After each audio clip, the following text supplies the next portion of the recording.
Faktor-faktor perkembangan kegiatan pertanian di England pada abad ke-17 dan 18 Masihi.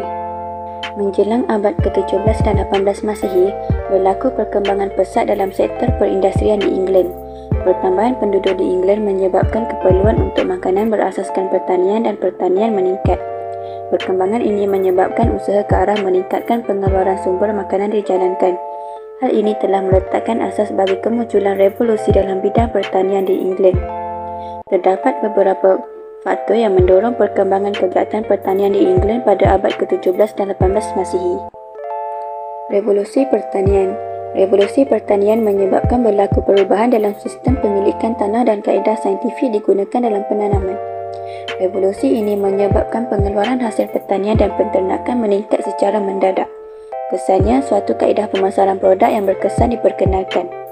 Revolusi pertanian meletakkan asas bagi perkembangan sektor pertanian di England.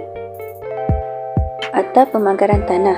Pertambahan penduduk menyebabkan tuan-tuan tanah menggunakan tanah awam untuk aktiviti pertanian. Mereka mendapat kelulusan daripada parlimen untuk memagari tanah awam. Atau pemagaran tanah menyebabkan muncul ladang-ladang pertanian yang luas. Perkembangan ini menyebabkan tuan-tuan tanah melibatkan diri dalam pertanian secara besar-besaran. Antara tahun 1761 hingga 1792, lebih kurang 500,000 ekar tanah dipagari dan digunakan untuk aktiviti pertanian. Ternyata, akta ini merancangkan perkembangan sektor pertanian secara besar-besaran di England. Sistem penggiliran tanaman. Pengenalan sistem penanaman bergilir oleh Lord Townshend membolehkan tanah pertanian dapat diusahakan secara berterusan sepanjang tahun. Sistem ini membolehkan pelbagai jenis tanaman ditanam mengikut musim dan kesuburan tanah tidak terjejas. Pengenalan tanaman bergilir menyebabkan beberapa tanaman baru seperti turnip dan ubi ketan diperkenalkan. Sistem penggiliran tanaman diperbaiki oleh Thomas William Cake dan hasil pertanian meningkat. Sistem penggiliran tanaman memainkan peranan dalam perkembangan pertanian di England. Penemuan peralatan baru. Perkembangan dalam sektor pertanian disebabkan oleh penciptaan peralatan-peralatan baru. Antara alat-alat baru yang dicipta termasuk bajak, tukar, mesin mengetam dan alat menampi biji ring. Jethro Tull telah mencipta alat untuk menggali dan menugar tanah pertanian.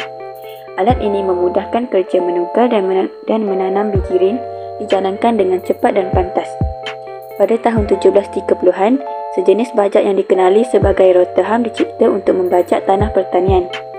Penciptaan alat tersebut memboleh kerja menugar tanah dapat dijalankan dengan lebih mudah dan cepat. Selain itu, pelbagai peralatan seperti alat mengetam, alat mengukur dan alat menumbuk biji ring juga dicipta. Tuntasnya, penciptaan peralatan pertanian turut memainkan peranan penting dalam pertumbuhan sektor pertanian di England. Penggunaan baja dan sistem saliran. Penciptaan baja tiruan oleh saintis di England merangsang perkembangan sektor pertanian pada abad ke-19 Masihi. Selain itu, baja asli juga digunakan secara meluas untuk meningkatkan pengeluaran hasil pertanian. Kemajuan dalam pertanian turut dirangsang oleh pembinaan sistem saliran dalam bidang pertanian. Pembinaan sistem saliran menyebabkan berjuta-juta hektar tanah dapat disalirkan untuk tujuan pertanian. Kesimpulannya, revolusi pertanian menyebabkan sektor pertanian dan peternakan berkembang pesat. Keuntungan yang diperolehi oleh tuan-tuan tanah menyebabkan mereka menggunakan modal untuk melabur dalam sektor perindustrian. Perkembangan ini meletakkan asas bagi kemunculan revolusi perindustrian di England.